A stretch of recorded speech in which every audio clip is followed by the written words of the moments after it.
As ações morais humanas estão sempre entre a escolha bem e mal, ou seja, a gente está sempre julgando aquilo que é bom e aquilo que é ruim. Mas se o bem é sempre o melhor para a gente escolher, por que a gente acaba escolhendo o mal? O que é exatamente o mal? Ele tem uma origem? Qual a origem dele? E será que o mal verdadeiramente existe? Para responder sobre esses questionamentos, trago no vídeo de hoje o filósofo Agostinho de Hipona, mais conhecido como Santo Agostinho.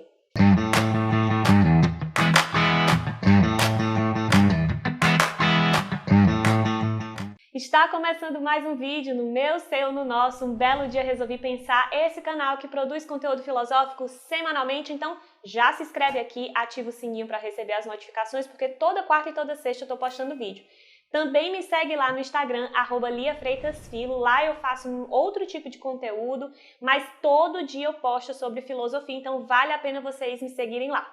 Então, gente, hoje eu vou falar sobre Santo Agostinho, um dos filósofos que mais contribuiu para a filosofia medieval. A filosofia agostiniana ela está totalmente entrelaçada com o cristianismo católico, tanto pela influência cultural que a igreja tinha ali no seu tempo, quanto também pelo fato de que em determinado momento o Agostinho vai se converter ao cristianismo e depois vai se tornar sacerdote, se torna sacerdote da igreja de Hipona. Então, além de um grande filósofo, ele também vai ser considerado aí um dos importantes teólogos do cristianismo, e eu tô falando isso porque todas essas perguntas que eu fiz no início do vídeo, elas vão ser respondidas através dessa ótica cristã, tendo em vista que para Agostinho a racionalidade filosófica deve estar a serviço da fé. Agostinho, mesmo antes da sua conversão, de ter se tornado sacerdote, ele já era bastante estudioso de filosofia, e a gente vai perceber no vídeo de hoje a influência que ele recebe de Platão. Mas não só Platão influencia aí a filosofia dele, como o neoplatonismo de Plotino e também as filosofias ali do período helenístico, como por exemplo o epicurismo.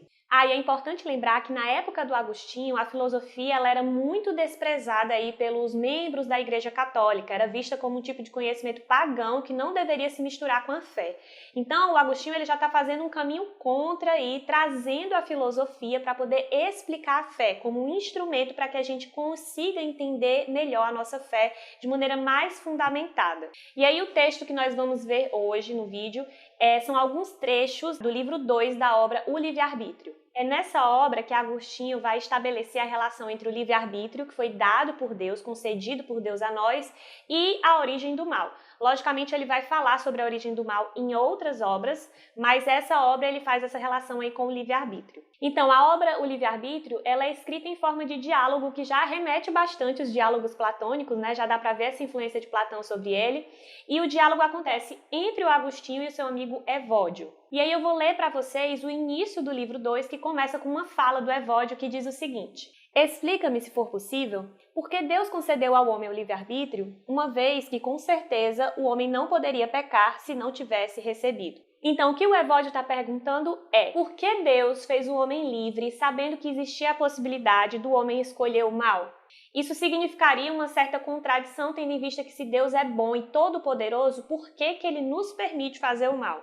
Primeiramente, é importantíssimo a gente lembrar que para Agostinho uma ação moral é sempre uma ação consciente. Ou seja, se tudo fosse determinado por Deus, a gente não teria como dividir ações entre boas e más. Porque se algo determina a minha ação, significa que eu não tive controle sobre isso e por isso seria injusto me julgar por ela e inclusive me punir.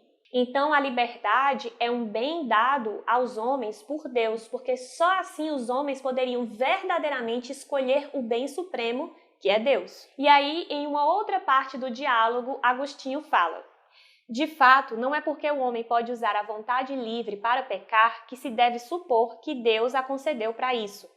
Há, portanto, uma razão pela qual Deus deu ao homem esta característica, pois sem ela não poderia viver e agir corretamente.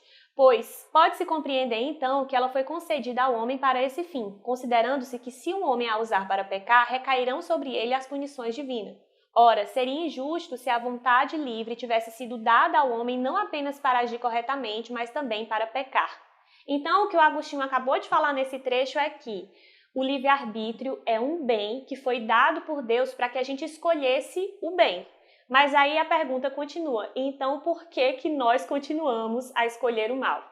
As nossas atitudes más, elas vão desde coisas muito banais e simples, quando, por exemplo, quando a gente é criança e rouba a borracha do nosso coleguinha na sala de aula, até coisas muito graves e pesadas como assassinato, abuso sexual de outras pessoas. E agora segue comigo aqui a lógica agostiniana e você vai perceber a influência platônica sobre Agostinho.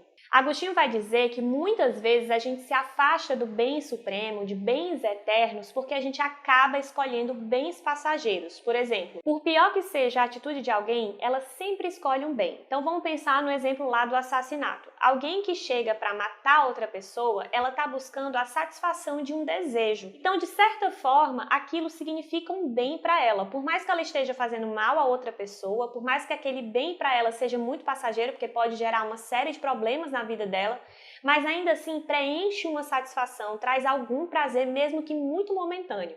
Então, assim como em Platão, Agostinho vai dizer que tudo aquilo que está ligado à racionalidade é superior do que aquilo que está ligado ao corpo. E aí ele vai entender que os desejos, tudo aquilo que vem do corpo é ilusório e passageiro. E toda vida que a gente escolhe esses bens ilusórios do corpo, da satisfação dos desejos, mais a gente se aproxima do mal e, portanto, mais a gente se aproxima do pecado. E já que a racionalidade é aquilo que nos conecta com a vontade de Deus, quanto mais a gente utiliza a nossa racionalidade mais próximo dos bens eternos, ou seja, do bem supremo que é Deus, nós estaremos. Mas aqui percebam um detalhe. Mesmo quando a gente age de forma má, a gente ainda assim agiu porque escolheu um bem, ou seja, um bem passageiro, mas um bem. E aí a pergunta que fica é, para Agostinho, o mal mesmo, ele existe? Então vamos ler agora mais um trechinho do livro 2, em que Agostinho diz o seguinte: de fato, não pode haver nenhuma realidade que não proceda de Deus. E em todas as coisas que perceberes haver medida, número, ordem, podes atribuí-las sem hesitação a ele. E se retirares de algo esses três elementos, nada restará. Mesmo que ainda houvesse um princípio de perfeição, sem a medida, o número e a ordem, que são encontrados sempre que há perfeição total, deveria ser eliminado até mesmo esse princípio de perfeição, ainda que parecesse ser uma matéria a ser trabalhada e aperfeiçoada pelo artífice. Se a perfeição totalmente realizada é um bem, o seu começo já é também, de certa forma, um bem. Portanto, a consequência da eliminação total do bem não consiste em algo próximo do nada, mas em um nada absoluto. Todo bem vem de Deus. Não há nada que possa ter outra origem. De onde, portanto, poderia vir aquele impulso de afastamento que reconhecemos ser a fonte do pecado?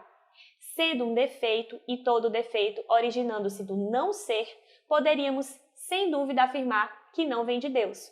Contudo, se este efeito é voluntário, está sujeito à nossa vontade. Se tiveres receio dele, não o desejarás, e se não quiseres, ele não existirá. Então, explicando o que esse trecho nos diz. Ele fala que tudo o que vem de Deus é perfeito, porque tudo o que provém dele possui número, medida e ordem. Esses são os três elementos que, para Agostinho, determinam o princípio da perfeição. Ou seja, tudo vem de Deus e tudo participa desses elementos em maior ou menor grau, podendo ser mais perfeito ou menos perfeito. Então, se o mal é o oposto do bem, significa que ele não pode participar desses elementos aí que vão estabelecer a perfeição de acordo com a perfeição maior, que é o sumo bem, que é Deus. Então, Agostinho chega à conclusão de que o mal ele é um nada absoluto, ele não existe em si mesmo. Para quem não sabe, antes de se tornar cristão, Agostinho participava de uma seita chamada maniqueísmo, que acreditava que o bem e o mal eram forças antagônicas que interferiam aí na realidade. Mas um detalhe do maniqueísmo é que nenhuma dessas forças era suficientemente forte para acabar uma com a outra. Mas aí, dentro da perspectiva cristã, como acreditar que Deus, sendo totalmente onipotente, não teria forças para acabar com o mal? Mais ainda, como o mal pode ter saído de Deus, que é o sumo bem? A saída lógica e ontológica de Agostinho foi perceber que o mal não é uma coisa em si, não é uma essência, uma substância, mas é uma privação. O mal, portanto, ele é uma ausência do bem, mas por ser uma ausência do bem, ele participa do bem de certa forma. Então, o autor do mal é o próprio homem quando ele escolhe se corromper, escolhendo aí bens passageiros e bens temporários. Mas é importante lembrar que a natureza humana é boa, afinal a gente foi criação de Deus e como a gente viu no texto, tudo que vem de Deus é bom, então o homem não é essencialmente mal. O mal que o homem escolhe é uma renúncia, uma privação, um afastamento de um bem superior.